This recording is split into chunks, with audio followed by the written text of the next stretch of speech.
Our first segment is about what's going to happen this fall, the election, right? President Biden versus former President Trump.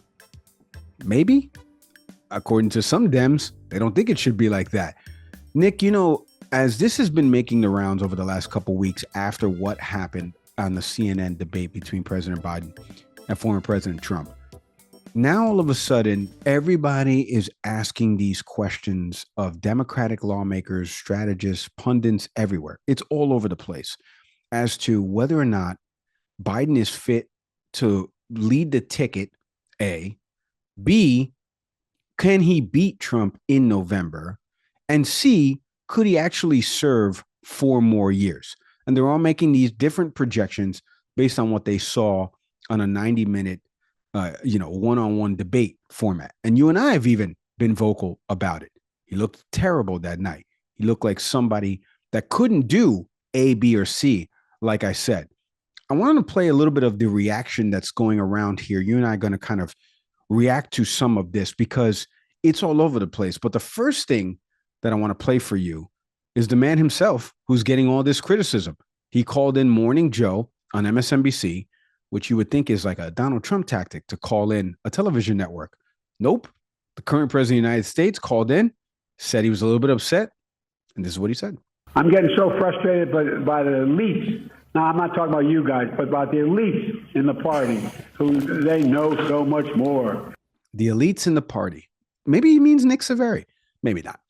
Maybe he means members of Congress or high-profile donors or influential people on TV.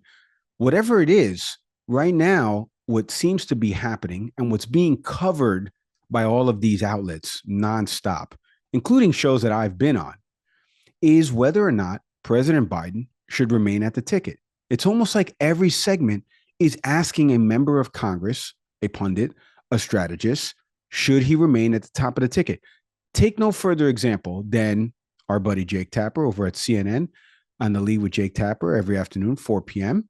He had Representative Adam Smith from the state of Washington on the program recently. This is how they led the show. Take a listen. For the record, we usually have you here to talk pure policy and foreign policy and armed services, not politics. But this is a fraught moment in our democracy. Where are you on this issue? What's your message to President Biden and to your fellow Democrats? Well, look, I think he should step aside. I think it's become clear that he's not the best person to carry the Democratic message. And here's the thing. We have an incredibly strong message and record to run on. And in all respect to the president, he's done a great job.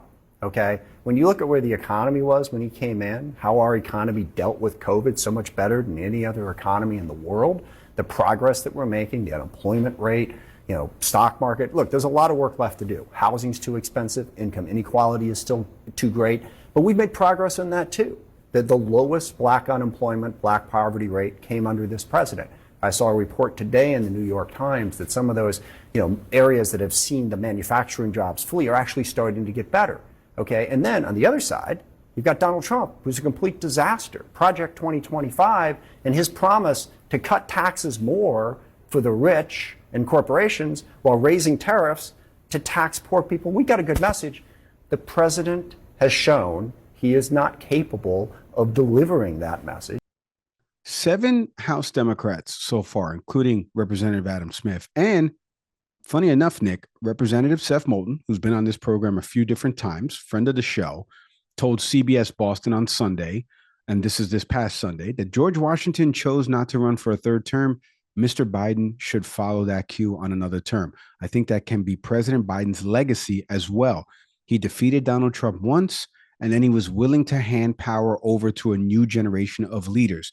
That's the kind of amazing legacy, that a great president like Biden deserves. Now, look, not everybody is in line with some of that. I just mentioned there's 7 House Democrats so far that have been calling for him to step down.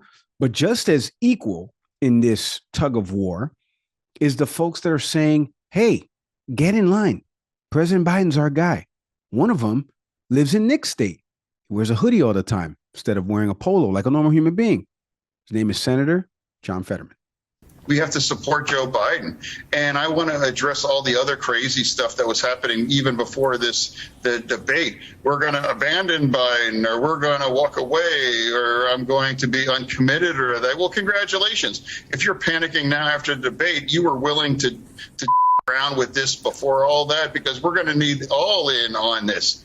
And if you think you're going to send a message as a Democrat or voting for someone else or throwing away your vote, well, guess what the message was in 2000? That was tanking Gore.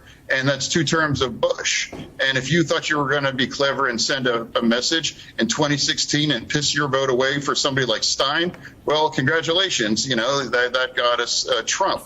So if you want to do this in 2024, if you want to play with that kind of a fire, you're going to really you really have to own that kind of a burn. You got to own that kind of a burn. So from one lawmaker to another, one saying they need to step down. This is why it would be good. There's a message behind it. The Democratic message can be carried by somebody else, kind of like a relay race. And then the senator from the man who I'm staring at on the screen from your hometown in Pennsylvania, he says, get back in line. Everybody fall back in line. Now, Nick, before I turn to you to talk about this, I want to give some more context, because this past week on Monday, obviously the President Biden sent out a letter to, all these House Democrats, Democrats on the Senate side as well, saying that he's committed to this. He's not going away. He will remain in this race, right? And then obviously House Minority Leader Hakeem Jeffries met with folks over Zoom Sunday night. Interest of full disclosure for people listening to Nick and I, we had a member of Congress that was supposed to be on the show for this episode. Unfortunately, because of the meetings and all of this other, House meetings that were happening with Democrats, we had to reschedule with them. Now, this is a higher up representative that you will know and see, because they were part of the Trump impeachment hearings and some other. They've been very vocal on the television circuit. So you'll know who this person is. We just couldn't have them for today, which is what we were going to do. But we're going to reschedule that, because Democrats right now are sending messages to any media outlet, including yours truly right here, to say, hey, we need to talk about this. We either need to support the person, or we need to get behind, before the convention happens, having an open convention come August. But are they all maybe missing the point? This is what I want to get at with you today, Nick. So let's start first with reaction to everything you just heard there, parsing out Representative Adam Smith, the other 7 House Democrats that have kind of called for President Biden to step aside.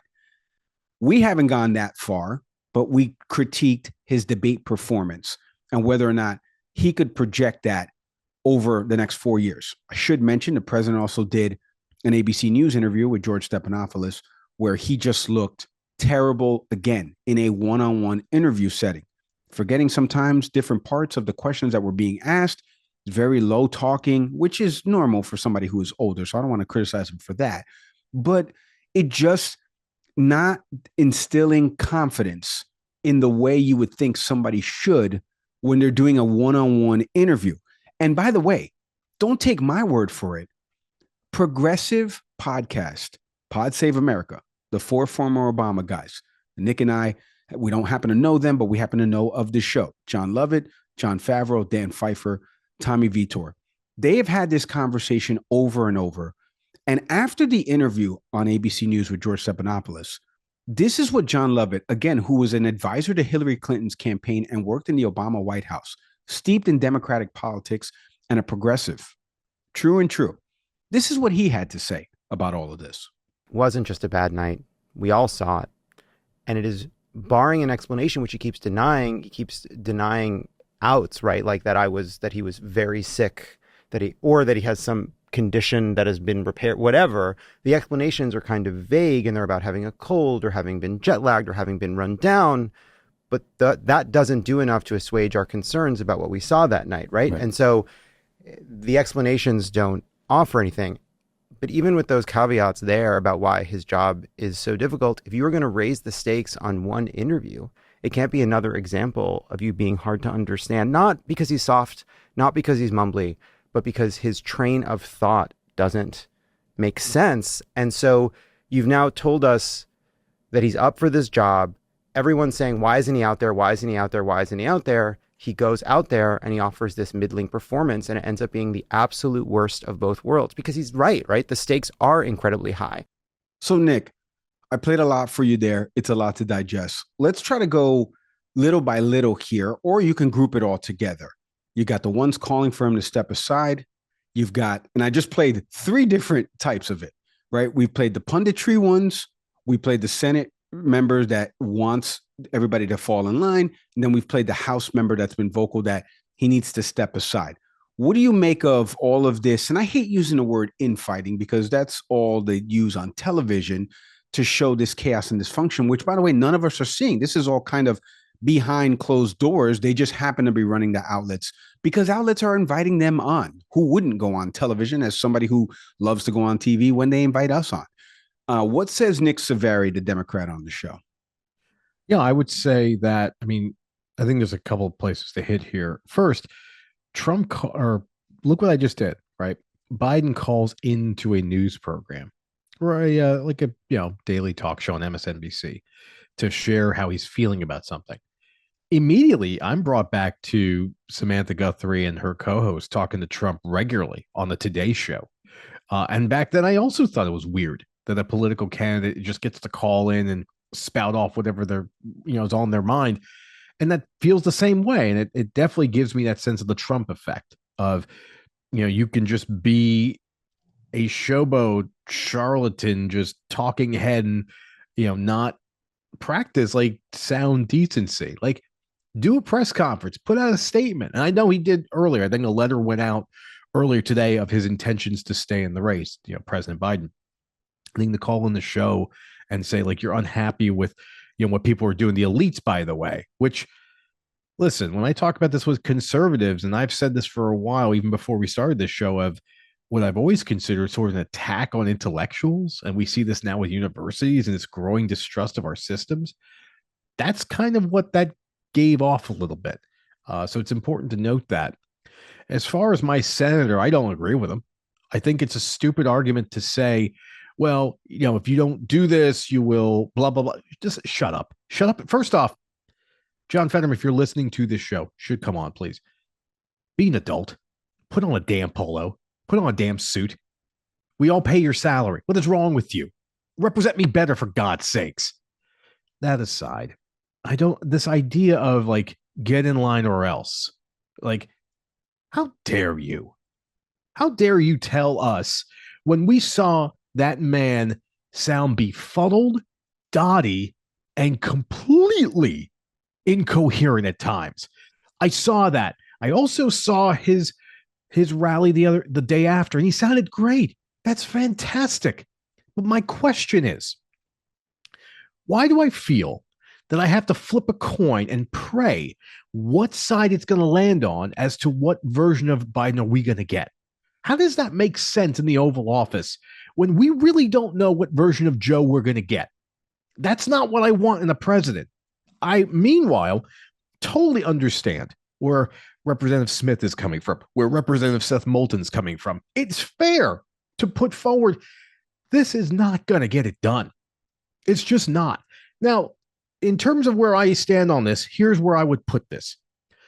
I think he should step down, but if he doesn't, I will still vote for him. I'd vote for Joe Biden dead over Donald Trump. And by the way, I'm quoting, I believe, a Pennsylvania voter who said something very similar. That's where I stand on this. Any other Republican? I'm probably not going to vote that way, especially if they're a proponent of Project 2025, but essentially not Trump. Hell no. So that's where I am. Am I excited about it? No. But this is where I differ from progressives and younger Democrats who just kind of give the middle finger to this because their guy's not running, which is the same nonsense you all did with Bernie Sanders in 2016. You better show up. If you better show up or shut up, if that court keeps going the way it is. We just saw the court basically say, well, we can't quite define the official responsibilities of the president, but he can basically get away with whatever he wants. That's what's on the line. So vote wherever you want, but show up or shut up. The biggest thing that I've noticed in all of this, Nick, is, and I'm going to call you out a little bit too, and you'll see why, because we're going to call each other out. We're all being hypocrites in all of this. Let me tell you why. The first thing I want to start with is a tweet from Nina Turner, who is a former, you just mentioned Bernie Sanders, her former campaign manager. She used to be a pundit at CNN. She said something to the effect of, and this was a quote tweet that she put out from somebody who had asked a senator where they stand on should Biden run or not run. What pundits and elected officials seem to be missing in this moment, and then it says, Americans are not asking themselves if he can win. They're asking if he can serve another 4 years. What I said at the beginning of the segment was, it's actually a 3-part question. It's, can he make it to tomorrow? Can he actually win in November? But then also, can he serve another 4 years? So there's a third part to it. The reason I say we're all being hypocrites is right now, we're doing what we made fun of Fox News and some of these other folks for doing for the last couple of years. Now, again, I say this as somebody who worked at Fox News. Fox News, for months, maybe years, cognitive decline. You've always heard that buzzword and phrase, cognitive decline. They've shown videos of the president showing cognitive decline. Jesse Waters, the bane of my existence, and Nick Zaveri as well. We've made fun of that. Now, Jake Tapper's show, now Rachel Maddow's show, cognitive decline. Those words are being used. Footage is being shown. Jon Stewart just did a segment on The Daily Show showing some more lapses and instances, right, with a clever pie chart. If you can't recognize the hypocrisy in all of that, it's the same thing that we've talked about, the Harvey Dent. You live long enough to see yourself become the villain. And now we're all doing it. We're all doing it. And you know when it all started, Nick? When you and I, and Marie Harf and others that have talked about this during the primary process made fun of Representative Dean Phillips. Representative Dean Phillips was looking at polling in November, and he said, and I quote, "The reason I'm in this race is because I don't think President Biden can win next November." We made fun of him. You, me, every other show. You can go back in the annals of this show. Marie Harf made fun of him, and she's a former campaign manager who got Seth Moulton elected into Congress. So she knows what it takes to get somebody elected at the next level. We all made fun of him. He set off the warning signals, but nobody had ever heard of Representative Dean Phillips. You don't even know what district in Minnesota he represents. And that's the issue. He wanted more people to come forward to jump into this race, the Gavin Newsoms of the world and Pete Buttigieg's and other folks that have run on the Democratic ticket before. And we all made fun of that. We all poo-pooed it. We all said, get back in line, shut up, to quote John Fetterman. Now here we are, and the man has gotten progressively older. He's almost a year older.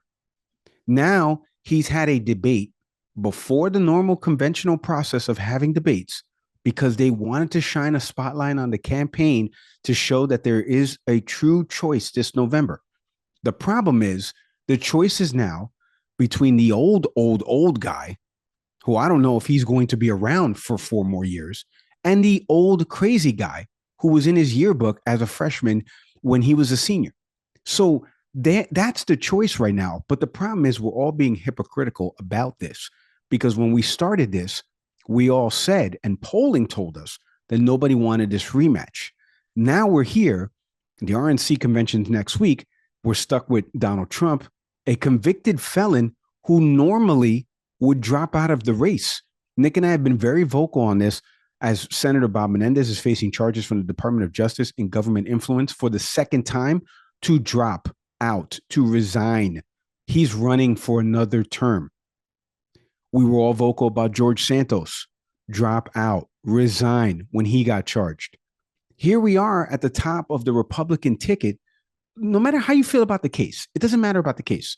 Nick and I agree. It's the weakest of the 4 cases. We've had former lawyers on this show all tell us that. We're not lawyers. It's the weakest of the case. We get that. If it's the weakest, he should get off. He did not. Now he's a convicted felon. He's awaiting sentencing. And now, in a normal year, if this was 2004 and none of us were paying attention to politics, he would have resigned already and we wouldn't have this issue. We would just move on to the next Republican, Nikki Haley or Governor DeSantis. And we're not doing that. So we have the hypocrisy there where Donald Trump is still leading the party and going to accept the nomination next week when he should have been getting his sentencing hearing. And then on the flip side, we have something that alarm bells were already going off 10 months prior from somebody else that decided to jump into the race that said, hey, more of us should jump into the race. This guy's only going to get older, and I don't think he can win again. And now here we are, and everyone's going, hey, what? I never said that. I never said this. And now they're all doing the hypocritical dance. And I say this because I don't want to defend Fox News. I don't want to do any of that. But it is funny to me that right now, outside observer looking in, and again, as somebody who's produced segments, been on segments, Nick knows this. I listen to the buzzwords and the phrases. I listen to the language that's coming out of the prompter that the anchor is reading. And when they're starting to blend together from all three networks, the segments are starting to look the same. The chyrons on the bottom are all starting to look the same. Should Biden drop out? Here comes this member of Congress to tell us how they feel. And that's not the question we should be asking, because we should have already known, based on polling months ago that told us nobody wanted this rematch, based on one person now with a criminal record and the other person who was already making gaffes and showing cognitive decline months ago, that we should not have this rematch. But here we are. And to Nick's overall point, to put a bow on this segment, get out there and vote this November. We do not want to hear you yapping. Even if you vote for RFK, Jill Stein, Cornel West, you vetted candidates, you feel like you want to vote, you live in a state where it matters, Arizona, Nevada, these battleground states, as they like to call them. You live in one of those states, you've gone to some of these rallies, you've listened to some of these people talk, like Nick and I have gone to some of these debates with the Free and Equal Elections Foundation. We've listened to these people talk that are third-party candidates. We didn't like their platforms. So we're probably going to vote for the major party tickets. That's the way it works.